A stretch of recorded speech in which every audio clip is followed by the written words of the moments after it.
खुलुमबाय बयखौबो नोंथांमोना थाम्बनेलाव नायनानै मोनथिखाबाय जानांगौ बासबारि फाग्लिजरा ओनसोलाव आदानि कम्पानि थार्मेल पावार प्रजेक्ट फसंनो नागिरनायनि हेंथायै बै ओनसोलनि रायजो राजाफ्रा खुद्रिसारनायनि थाखाय बासबारि फाग्लिजरा ओनसोलाव आदानि कम्पानि थार्मेल पावार प्रजेक्टखौ फसंनाय जानाय नंला होननानै आसामनि सीएम डक्टर हेमन्त बिश्व शर्मा बिथाङा खौरांगिरि मेलनि गेजेरजों रोखायै फोरमायनानै होनायखौ बे समावहाय नुनो मोननाय जादों। नोंथांमोना जोबजासिम नायनानै लालाय।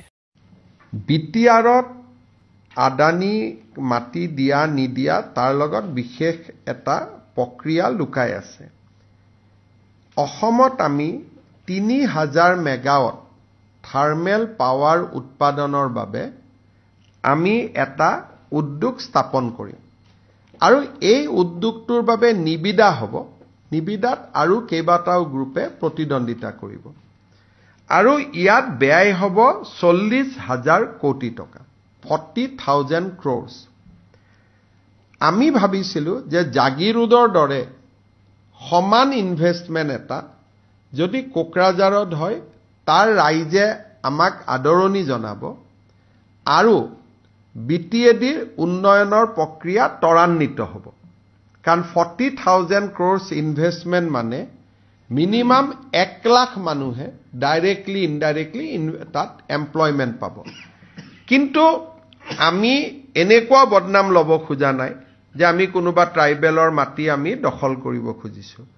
এই ৩০০০ মেগাৱাট শক্তি উৎপাদনৰ বাবে আন স্থানত আমাৰ মাটি ইতিমধ্যে নিৰ্ধাৰণ কৰা আছে। আমি মাত্ৰ বিটিএডিত ইণ্ডাষ্ট্ৰি যেনেকে এডভান্টেজ অসম হ'ল ৫ লাখ টকা ইনভেষ্টমেন্ট আহিব। বিটিএডিয়ে মনত ভাবিব যে গোটেইখিনি অসমে লৈ ল'লে আমাক একোৱে নিদিলে।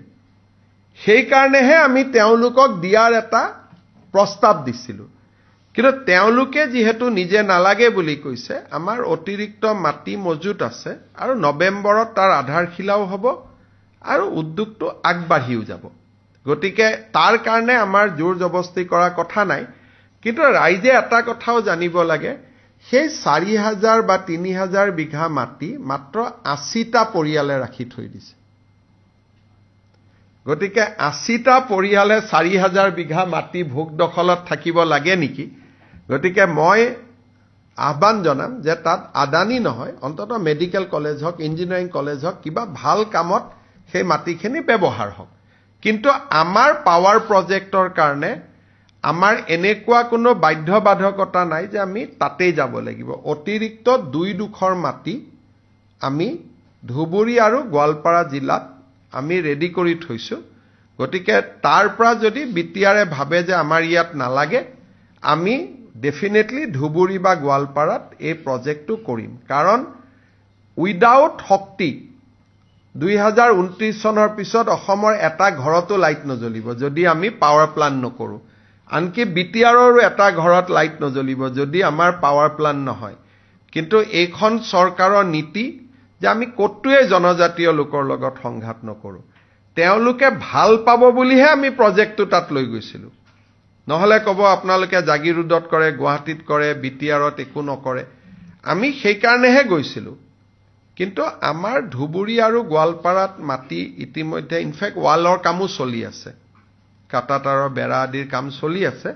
গতিকে এই প্ৰজেক্টটো নিৰ্ধাৰিত সময়ত ভাৰত চৰকাৰৰ পৰা আমি কোল লিংকেজো পাই গলো। গতিকে মই ভাবো যে নৱেম্বৰত এই ৪০,০০০ কোটি টকা বিনিয়োগৰ আধাৰশিলাও হ'ব আৰু আমি কামত আগবাঢ়িও যাব পাৰিম।